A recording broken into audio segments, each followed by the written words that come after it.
Kalau FIFA nanti sudah melakukan verifikasi secara sungguh-sungguh, melakukan verifikasi terhadap stadion-stadion yang ada, itu jumlahnya akan puluhan yang butuh pembenahan.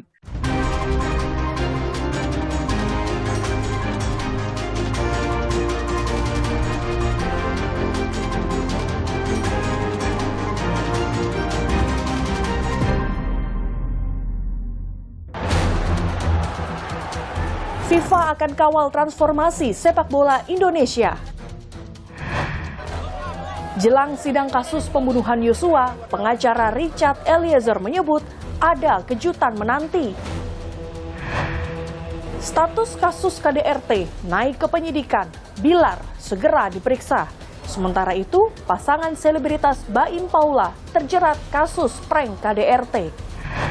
Halo, selamat malam saudara. Anda kembali menyaksikan program laporan khusus yang berisi berita pilihan dari redaksi akan menemani Anda selama 30 menit ke depan. Bersama saya Gracia Adur, inilah informasi selengkapnya. Saudara, FIFA bekerja sama dengan pemerintah akan berkantor di Indonesia untuk mengawal transformasi sepak bola Indonesia. 5 langkah transformasi telah disampaikan FIFA melalui surat kepada Presiden Jokowi. Sementara itu, tim gabungan independen pencari fakta tragedi Kanjuruhan terus mengumpulkan dan mendalami berbagai data informasi guna mengkonstruksi peristiwa kelam tersebut.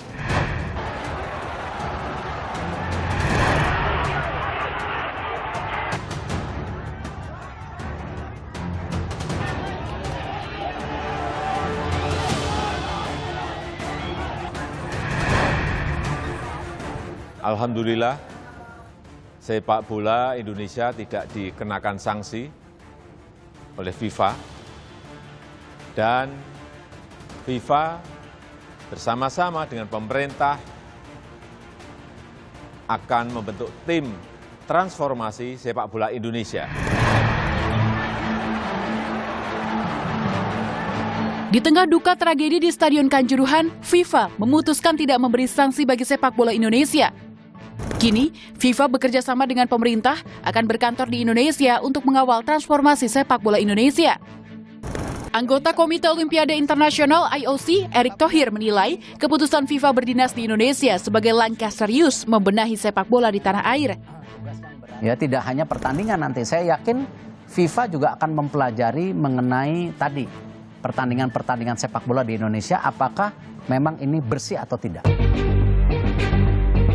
Usai bertemu dengan Presiden FIFA Gianni Infantino di Doha, Qatar pada 5 Oktober lalu, Erick Thohir menyebut rencananya Presiden FIFA akan hadir di Indonesia pada 18 Oktober mendatang guna berdiskusi terkait langkah transformasi sepak bola.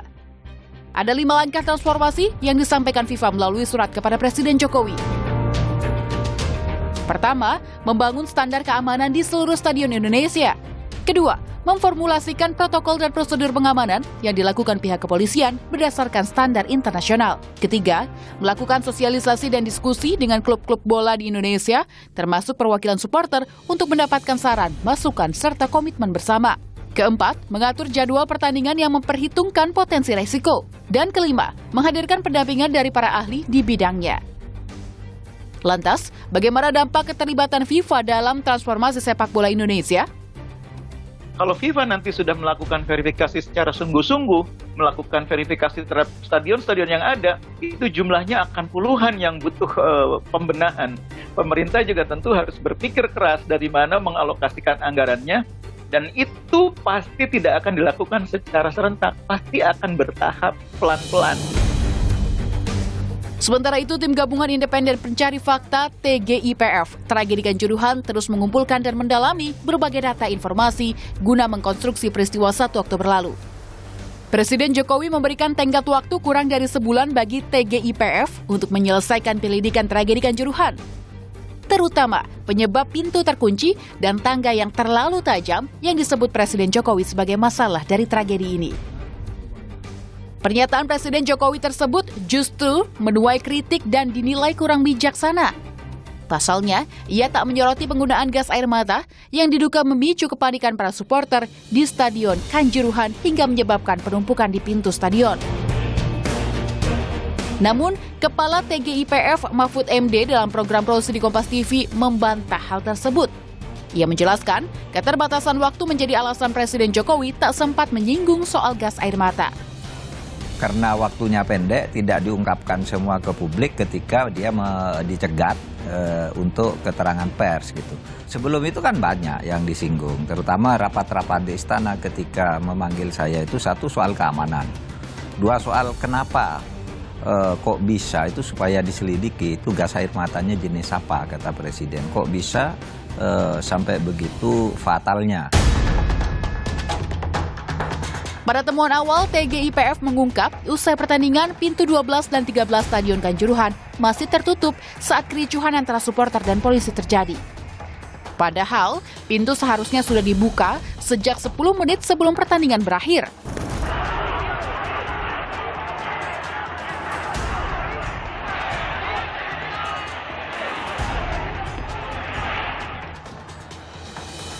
Kondisi ini diduga menyebabkan penumpukan supporter yang panik dan hendak menyelamatkan diri setelah gas air mata ditembakkan. Jumlah korban meninggal terbanyak berada di pintu 12 dan 13. Tak hanya menyita perhatian di tanah air, tragedi Kanjuruhan juga menjadi sorotan media internasional. Media asal Amerika Serikat Washington Post atau The Post, edisi 6 Oktober 2022, mengurai tindakan polisi menembakkan gas air mata tanpa strategi yang jelas menjadi penyebab kematian ratusan orang di Stadion Kanjuruhan. The Post menulis, polisi menembakkan 40 butir amunisi gas air mata secara sporadis ke arah penonton berdasarkan analisa video amatir dan keterangan para saksi. Namun, kepolisian tetap pada pendiriannya. Kematian korban di Kanjuruhan bukan disebabkan oleh gas air mata. Dari penjelasan para ahli, ya dokter spesialis yang menangani para korban, tidak satu pun yang menyebutkan bahwa penyebab kematian adalah gas air mata. Tapi penyebab kematian adalah kekurangan oksigen. Karena apa? Terjadi berdesak-desakan, kemudian terinjak-injak pada pintu 13, pintu 11, pintu 14, dan pintu 3. Polisi kini telah menetapkan 6 tersangka pada 7 Oktober lalu. 3 diantaranya anggota polisi dan 3 lainnya pihak operator serta penyelenggara. Tersangka dari pihak operator yakni Ahmad Hadian Lukita, Dirut PT Liga Indonesia Baru yang tak memverifikasi kelayakan Stadion Kanjuruhan. Sementara dari pihak penyelenggara, Abdul Haris, Ketua Panitia Pelaksana Arema FC yang tak membuat dokumen aturan keselamatan dan keamanan hingga menjual tiket melebihi kapasitas. Dan Suko Sutrisno, Security Officer yang tak membuat dokumen penilaian risiko, serta memerintahkan steward atau penjaga pintu meninggalkan gerbang.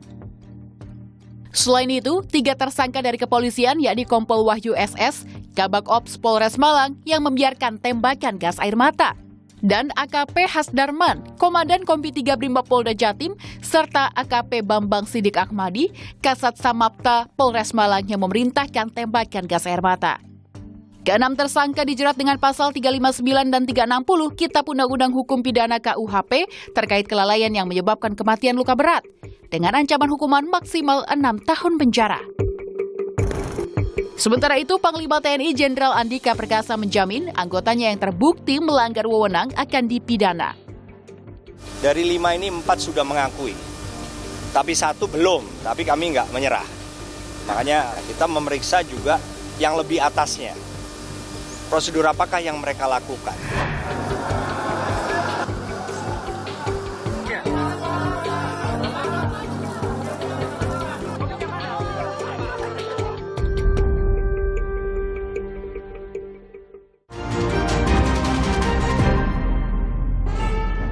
Saudara, anggota kepolisian Polresta Malang Kota menyampaikan permohonan maaf kepada keluarga korban atas tragedi Stadion Kanjuruhan. Sorotan lainnya, sidang perdana kasus pembunuhan Yosua rencananya akan digelar pada pertengahan Oktober mendatang. Sementara itu, pengacara Richard Eliezer menyebut akan ada kejutan di persidangan nanti.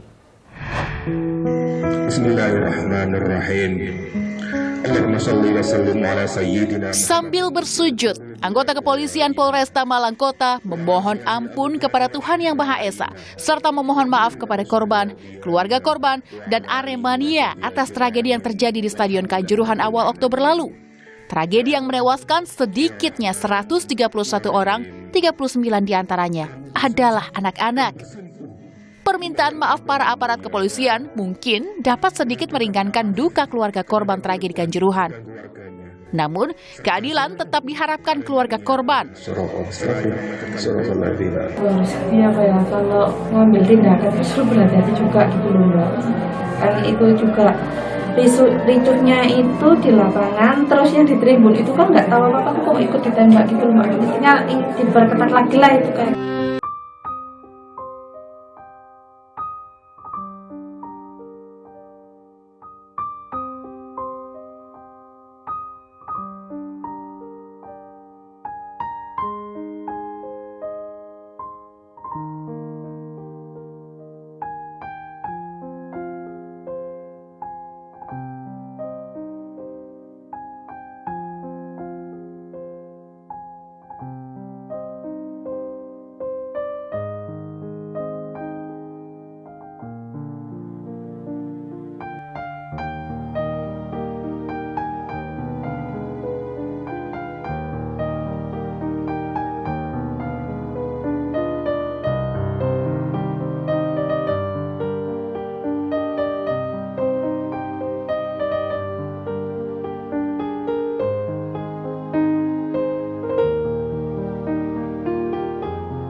Ada rivalitas antar klub yang selama ini mewarnai, yang ada hanya rasa solidaritas.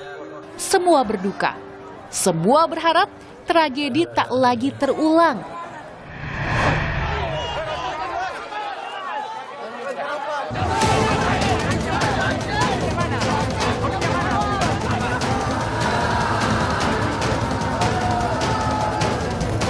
Barang bukti dan tersangka kasus pembunuhan Brigadir Yosua Huta Barat akhirnya dilimpahkan ke Kejaksaan Agung setelah melalui hampir 2 bulan proses penyidikan.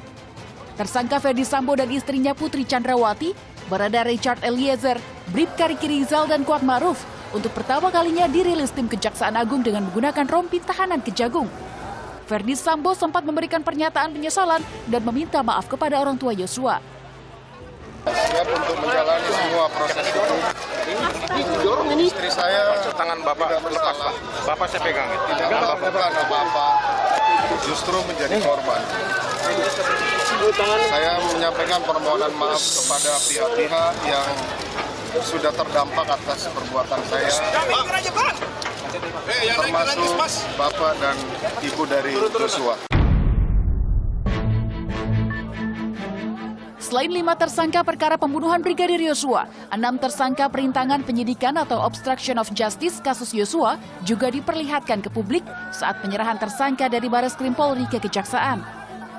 Sejumlah barang bukti telah diserahkan ke Kejaksaan, diantaranya 4 buah pistol beserta magazin dan pelurunya, 1 senjata laras panjang dan 6 kotak kontainer berisi sejumlah dokumen. Kejagung akan gabungkan 2 berkas perkara Sambo, kasus pembunuhan berencana dan obstruction of justice atau perintangan penyidikan. Sidang perdana kasus pembunuhan Yosua rencananya akan digelar pada pertengahan Oktober atau 3 hingga 7 hari pasca surat dakwaan diberikan ke pengadilan. Senin kemarin, berkas perkara Sambo dan kawan-kawan telah diserahkan ke Pengadilan Negeri Jakarta Selatan. Jelang kasus pembunuhan Yosua disidangkan, pihak keluarga menyiapkan 11 saksi yang akan dihadirkan di persidangan. Keluarga juga berharap sidang dilakukan secara terbuka. Ya, karena selama ini kan berbelit-belit yang kami lihat ya. Begitu juga skenario yang dilakukan mereka. Jadi kami ingin tahu dan kami mengharapkan itu secara transparan dan terbuka. Kuasa hukum Ferdi Sambo dan Putri Chandrawati menyebut siap menjalani persidangan dan tengah fokus menyusun fakta untuk dipaparkan sebagai bukti di persidangan. Proses persidangan nanti kita akan uji semuanya secara seimbang. Jadi fakta akan kita letakkan di tengah. Sementara itu pengacara Richard Eliezer menyebut akan ada kejutan di persidangan nanti. Ada beberapa strategi, cuma saat ini belum kita sampaikan, tetapi pastinya kita ada kejutan nanti di pengadilan dalam rangka membela Baradae. Sedangkan tersangka Ricky Rizal juga disebut akan membeberkan seluruh fakta sebelum hingga pasca penembakan terjadi.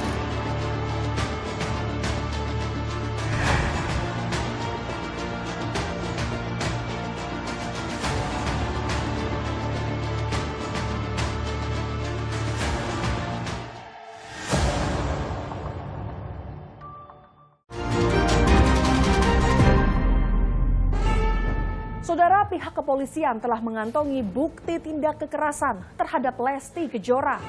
Status kasus KDRT Rizky terhadap Lesti kini naik ke penyidikan.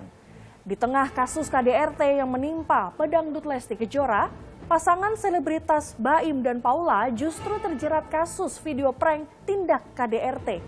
Baim dan Paula terancam hukuman penjara maksimal 16 bulan penjara. Pemeriksaan terhadap 5 orang saksi, kasus ini dinaikkan statusnya dari penyelidikan menjadi penyidikan.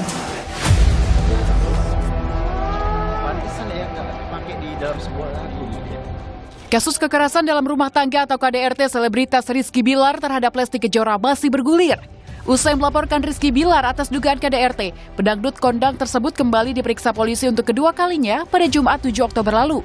Penyanyi berusia 23 tahun ini diperiksa selama 1 jam dan dicecar 18 pertanyaan guna memenuhi keterangan tambahan. Menurut Kabid Humas Polda Metro Jaya, Kombes Pol Endra Zulpan, ini bukan pertama kalinya Rizky melakukan KDRT terhadap sang istri. Bahkan, Lesti yang mengalami trauma kini enggan satu atap dengan sang suami. Bahwa kekerasan dalam rumah tangga ini bukan yang pertama kali terjadi. Sudah pernah beberapa kali terjadi. Ya, kemudian pernah juga sempat melempar menggunakan bola biliar. Sebelumnya, hasil visum yang dikantongi pihak kepolisian membuktikan telah terjadi kekerasan terhadap Lesti Kejora. Hasil visum menunjukkan terdapat memar di telapak tangan belakang kanan Lesti yang disertai bengkak. Kedua, ditemukan luka memar di lengan bawah kanan disertai bengkak, lebam, dan nyeri, namun tidak ditemukan gangguan fungsi. Ketiga, terdapat luka memar di siku belakang tangan kiri disertai bengkak, lebam dan nyeri, serta gangguan fungsi. Keempat, ditemukan luka memar di leher bagian depan disertai bengkak, lebam dan nyeri, serta terdapat gangguan fungsi leher hingga membutuhkan penyangga leher. Sementara itu, melalui kuasa hukumnya Adeng Manurung, Rizky Bilar membantah telah melakukan KDRT. Rizky mengaku saat pertengkaran terjadi, ia meminta Lesti untuk diam karena ibu mertuanya tengah berada di rumah dan waktu telah larut. Rizky kemudian berusaha menutup mulut Lesti, namun tangannya kemudian turun ke leher sang istri. Esok paginya, cekcok kembali terulang saat Rizky akan ke kamar mandi, hingga terlontar kalimat talak dari Rizky. Rizky mau kamar mandi, mau menenangkan diri, itu ada bahasa Rizky, ya. Lalu dia marah, Lesti ngejar, nariklah ininya, ya, putuslah rantainya. Nah, udah, Rizky nepis. Itu biasa kan, sama lah kalau kita juga lagi marah, nepis kan, kejatuh. Jadi bukan dibanting-banting berangkat, itu nggak benar. Polisi telah memanggil Rizky Bilar pekan lalu untuk dimintai keterangan, namun Rizky tak muncul. Rizky Bilar kembali dijadwalkan diperiksa pada 13 Oktober mendatang.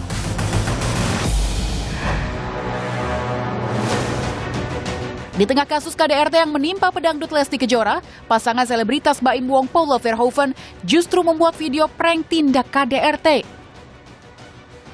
Video berisi ide pembuat laporan palsu atas tindak KDRT hingga pelaporan di Polsek Kebayoran Lama, Jakarta Selatan sempat tayang di kanal YouTube Baim Paula. Dalam video yang sudah dihapus, tampak Baim membuat guyon soal tindak kekerasan fisik. Baim juga meyakinkan Paula untuk membual soal visum. Selama Paula memberi laporan di Polsek Kebayoran Lama, Jakarta Selatan, Baim tampak tertawa dan memuji akting Paula. Prank tersebut berakhir saat petugas menyadari direkam kamera. Untuk kesekian kalinya, konten Baim dihujat dan berbuntut panjang. Baim Paula dilaporkan oleh 3 pihak atas konten prank KDRT. 2 laporan dibuat oleh individu berinisial ARH dan Organisasi Sahabat Polisi Indonesia ke Polres Jakarta Selatan terkait pelanggaran Undang-Undang Informasi dan Transaksi Elektronik atau ITE dengan dugaan penyebaran berita bohong. 1 laporan terdaftar di Polda Metro Jaya oleh individu berinisial PF atas dugaan merugikan institusi Polri. Kami melaporkan karena apa? Karena di sini terjadi prank atau pembodohan masyarakat, sehingga kami harus bertindak. Baim dan Paula pun telah diperiksa selama 4 jam di Polres Metro Jakarta Selatan pada Jumat 7 Oktober lalu. Baim mengaku video prank dibuat dengan tujuan hiburan dan edukasi masyarakat. Merendahkan institusi kepolisian. Kembalikan kenapa saya lakuin. Saya mau tahu reaksi kepolisian itu seperti apa. Mungkin ada niat baik dari Baim untuk memohon maaf atau meminta maaf kepada institusi, silakan saja, sah-sah tanpa mengesampingkan perbuatannya yang mencemarkan nama baik institusi ya. Baim dan Paula diduga melanggar pasal 220 KUHP tentang laporan palsu dengan ancaman maksimal 16 bulan penjara. Komnas Perempuan menyebut apa yang dilakukan Baim dan Paula bukan edukasi, melainkan perbuatan nirempati yang justru bisa membuat para korban KDRT enggan melapor ke polisi.